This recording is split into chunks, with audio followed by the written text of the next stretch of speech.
Assalamualaikum warahmatullahi wabarakatuh. Kali ini kami akan menyampaikan pilih air PDAM atau pilih air sumur. Sekali lagi, pilih air PDAM atau pilih air sumur. Itu pilihan kita. Yang pertama, kita tahu bahwa air dari sambungan rumah PDAM atau SR PDAM itu tidak perlu memperhatikan jarak minimum dengan septic tank yang ada di rumah kita dengan air PDAM. Sekali lagi, air PDAM tidak perlu memperhatikan jarak minimum dengan septic tank yang ada di rumah kita. Karena apa?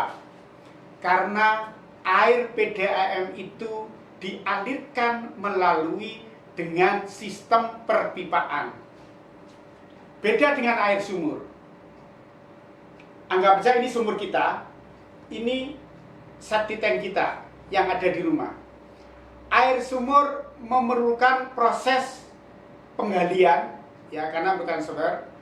Pembuatannya yang jaraknya itu sudah sebaiknya yang telah diatur di SNI, yaitu standar nasional, antara jarak sumur dengan jarak septic tank minimal adalah 10 meter. Itu yang paling penting. Sekali lagi, standar nasional Indonesia atau SNI mensyaratkan bahwa jarak minimal antara septic tank dengan sumur adalah 10 meter. Coba bayangkan, bapak-bapak kalau tinggal di perumahan yang kanan kirinya juga penuh, terus kemudian jaraknya, mungkin nggak jaraknya lebih 10 meter. Hampir sebagian besar jaraknya kurang dari 10 meter. Yang kedua, air PDAM adalah air yang melalui proses. Jadi ada proses atau tanpa proses yang memenuhi syarat-syarat kesehatan sesuai yang ditetapkan dalam Permenkes tahun 2010 nomor 492. Saya ulangi, sesuai dengan Permenkes nomor 492 tahun 2010, yaitu persyaratan kualitas air minum. Sedangkan air sumur atau yang kita kenal adalah air sumur tanah dangkal, karena ada air sumur tanah dalam yang di atas 30 meter kedalamannya.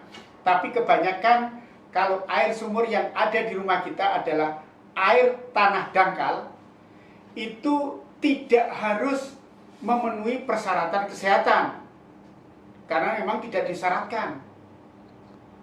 Nah, itu air sumur. Beda kalau air PDAM tapi harus memenuhi persyaratan kualitas air minum yang ditetapkan dalam Permenkes tadi. Yang nomor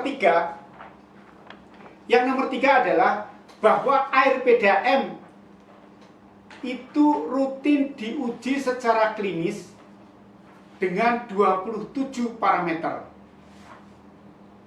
di laboratorium kesehatan milik pemerintah yang terakreditasi penuh. Sekali lagi, air PDAM rutin secara klinis atau rutin secara berkala diuji atau dites 27 parameter di Labkes yang terakreditasi penuh. Sedangkan air sumur yang ada di rumah kita hampir tidak pernah diuji secara klinis. Jangankan 27 parameter. Satu saja mungkin sumur kita tidak pernah. Coba kita cek. Pernahkah Bapak atau Ibu atau Saudara yang saat ini mendengar saya di rumahnya bahwa air sumurnya itu diuji secara klinis yang memenuhi syarat-syarat kesehatan? jangankan satu, misalkan bakteri E. coli saja atau kesadarannya saja. Sedangkan air PDAM ada 27 parameter yang diuji secara klinis itu di Labkes yang terakreditasi penuh. Yang keempat, bahwa air PDAM adalah air yang diuji secara klinis, tentu saja airnya itu jernih. Kemudian airnya tidak berasa. Tentu saja airnya tidak berwarna, tidak bau, tidak mengandung mikroorganisme yang berbahaya, dan tidak mengandung logam berat. Itu air PDAM, karena sudah diuji. Sedangkan air sumur dangkal atau air tanah dangkal, kita tidak mensyaratkan sumur kita tidak harus diuji secara klinis. Bahkan air sumur yang kelihatannya jernih, misalnya kita air sumur di rumah, Pak, ini air kita jernih kok, seperti itu. Tapi karena airnya tidak diuji secara klinis, bisa jadi air yang jernih itu mengandung mikroorganisme seperti bakteri atau logam berat. Apalagi yang jelas-jelas kelihatan tidak jernih, seperti misalnya ya, berwarna kekuning-kuningan sumur. Ya, kalau yang berwarna kuning-kuningan atau berwarna keruh pasti mengandung mikroorganisme atau logam berat yang berbahaya. Kalau kita mengkonsumsi mungkin 1 hari, 2 hari, mungkin paling besar adalah 1 bulan, kita tidak masalah. Tapi coba bayangkan kalau Anda mengkonsumsi air yang tidak diuji secara klinis 10 tahun, 20 tahun. Itu menjadi pertimbangan kita. Jadi pertimbangan kita adalah pilih air PDAM atau air sumur. Sedangkan yang kelima, kita lanjutkan sebagai berikut. Yang kelima adalah air PDAM bebas bakteri E. coli dan coliform. Karena apa? Air PDAM itu dilakukan proses klorinisasi atau pembuahan, minimal klornya adalah 0,2 mg per liter. Sekali lagi, air PDAM adalah bebas bakteri E. coli ataupun bakteri coliform. Karena air PDAM itu dilakukan proses klorinisasi, yaitu pembubuhan dengan minimal sisa klor di paling ujung PDAM atau ujung pelayanan kita adalah 0,2 mg per liter. Sedangkan air sumur belum tentu bebas bakteri E. coli. Seperti tadi yang di muka kami sampaikan, berwarna kuning atau setengah-setengah berwarna kuning. Nah, karena apa? Karena tidak dilakukan pembubuhan atau tidak dilakukan proses klorinisasi tadi yang seperti dalam PDAM, ya tentu saja air sumur itu bisa jadi sekali lagi mengandung bakteri E. coli. Karena hampir kita tidak pernah setiap saat atau setiap waktu air sumur kita dilakukan pembubuhan sendiri. Andai kata kita melakukan pembubuhan, takarannya belum tentu pas. Nah, sedangkan air PDAM takarannya insya Allah sudah pas. Oke, yang keenam. Yang keenam, bahwa air PDAM itu didistribusikan atau disalurkan melalui jaringan perpipaan yang tidak terhubung atau terputus dengan septic tank yang ada di sekitar kita atau di sekitar rumah kita, sehingga dapat dijamin bahwa air PDAM tidak tercemar bakteri E. coli dan coliform. Sedangkan air sumur yang berjarak 10 meter saja dari septic tank.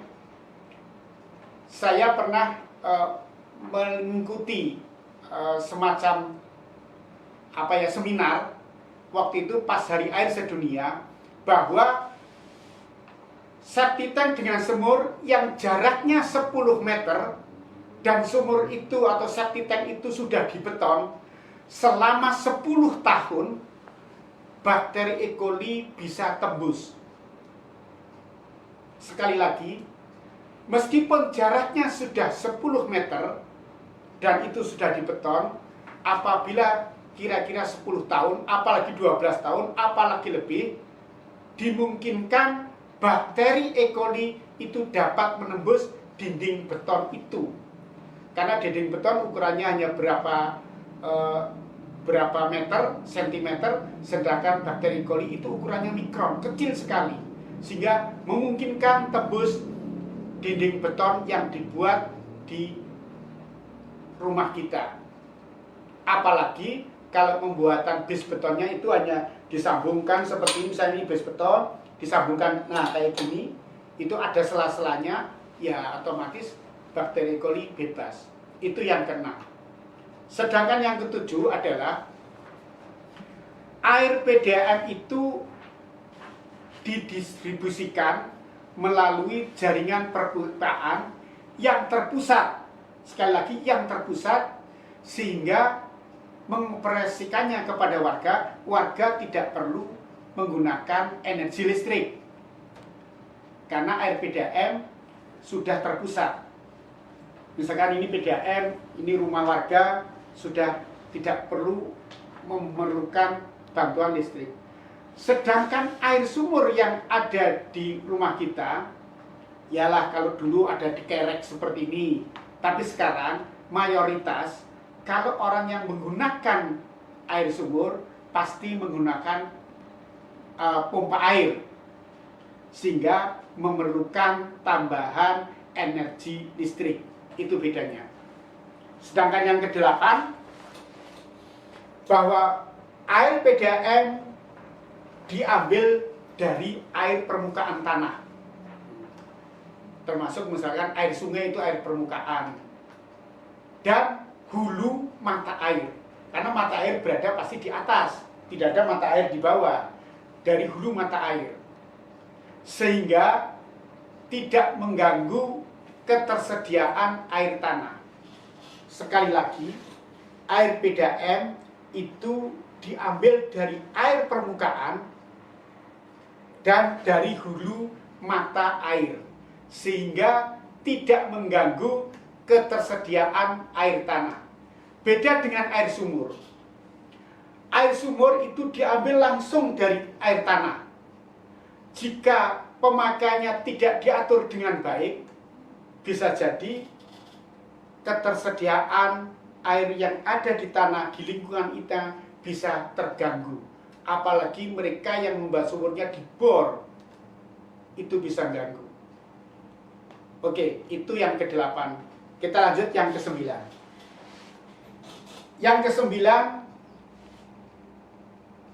air PDAM biasanya dikelola oleh perusahaan, sehingga ada beberapa PDAM tertentu, khususnya PDAM Kabupaten Kebumen, itu mensyaratkan bahwa calon pelanggan PDAM wajib menyerahkan 2 pohon tanaman keras setinggi 1 meter, jumlahnya ada 2. Kalau di PDAM Kebumen ada program namanya BMW T21. Jadi kalau kita memakai kendaraan BMW, konotasinya kita adalah mobil mewah. Tapi di Kebumen, khususnya PDAM Kebumen, BMW T21, B-nya Banyu, M-nya Mancur, W-nya Wite, T-nya Tukul.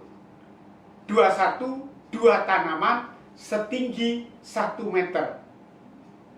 Jadi setiap calon pelanggan yang baru di PDAM Kebumen wajib menyerahkan pohon tanaman keras 2 setinggi 1 meter. Sedangkan masyarakat pengguna air sumur tidak ada mewajibkan harus menanam pohon tanaman, sehingga PDAM secara tidak langsung menjaga kelestarian lingkungan, menjaga netralitas lingkungan antara air yang kita ambil dengan penghijauan yang ada di lingkungan kita. Yang terakhir, yang ke-10, lah ini memang bahwa air PDAM belum tersedia di daerah terpencil karena keterbatasannya jaringan perpipaan PDAM. Sekali lagi, air PDAM itu ada keterbatasan di daerah terpencil karena terbatasnya jaringan perpipaan PDAM. Sedangkan air sumur itu masih sangat memungkinkan di daerah terpencil karena luasnya area yang ada di daerah kita. Itulah 10 pilihan bahwa kita menggunakan air PDAM atau menggunakan air sumur.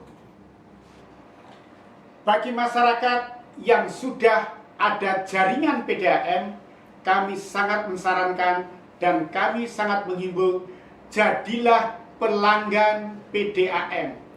Sekali lagi, bagi masyarakat yang di depan rumahnya sudah ada jaringan PDAM, jadilah pelanggan PDAM atau jadilah pelanggan perumda air minum.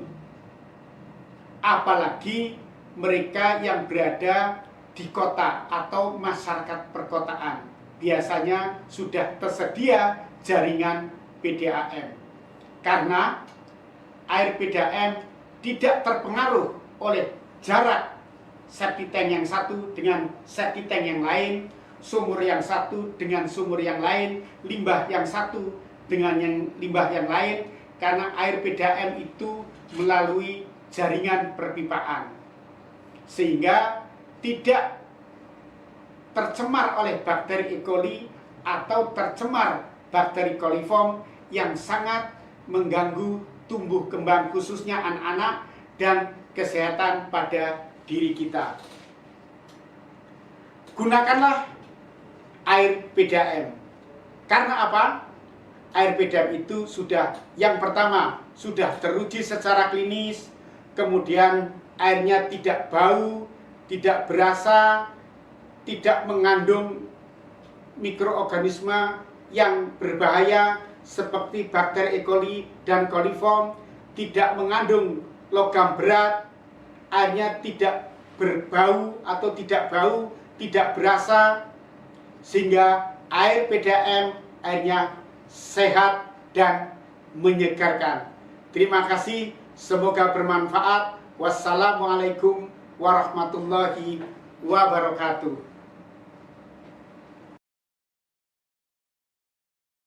Saya Bu Sri Rahayu Ningsih. Ini di perumahan apa nggih, Bu? Perumahan Griawahi Permai, Pak. Oh, perumahan GWP Pejagoan nggih. Iya, iya. Mau tanya, Bu, Ibu kenapa kok pakai air PDAM padahal Ibu punya sumur? Karena air PDAM itu lebih jernih, Pak. Lebih jernih. Ada Iya. lagi, Bu? Terus kalau air sumur itu dekat dengan septic tank, Pak. Oh, dekat septic tank nggih. Iya, iya. Jadi Ibu ragu-ragu gitu, Bu, Iya, nggih? iya, Pak. Khawatir ya.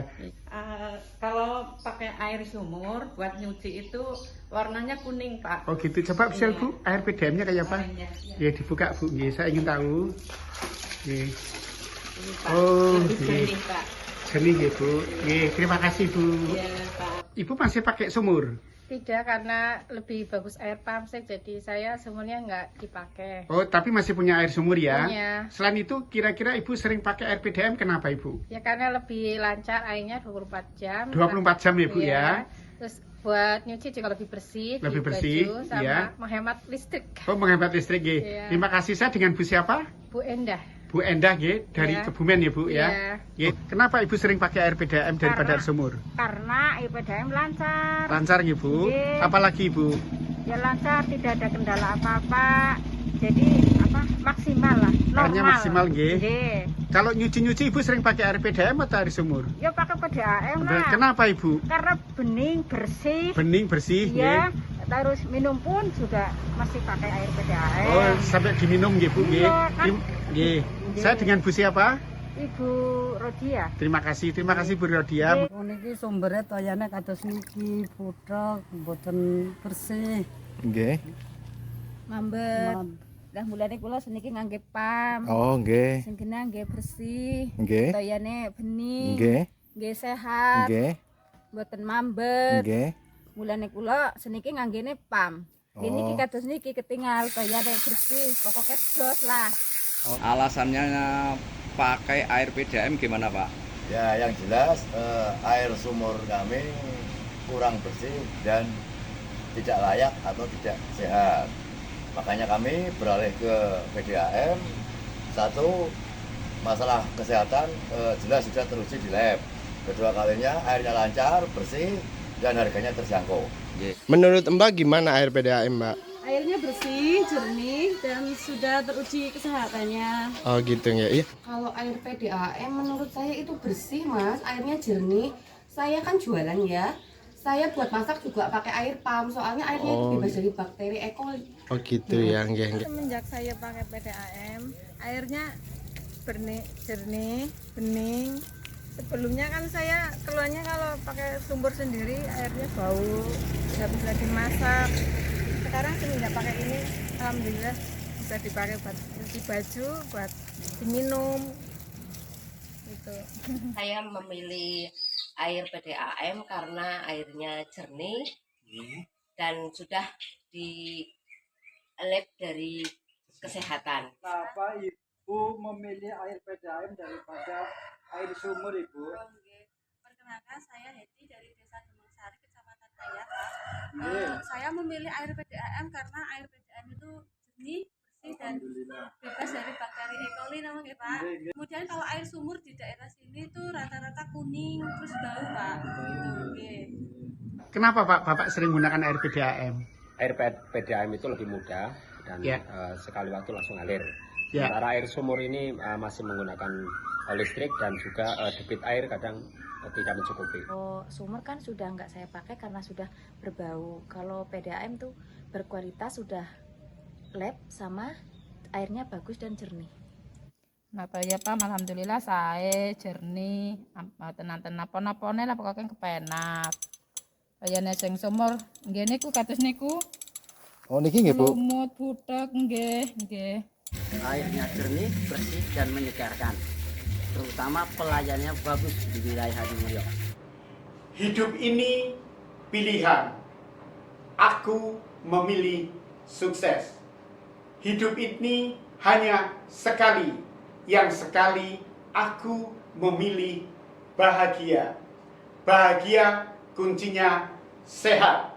Ingin sehat, gunakan air PDAM.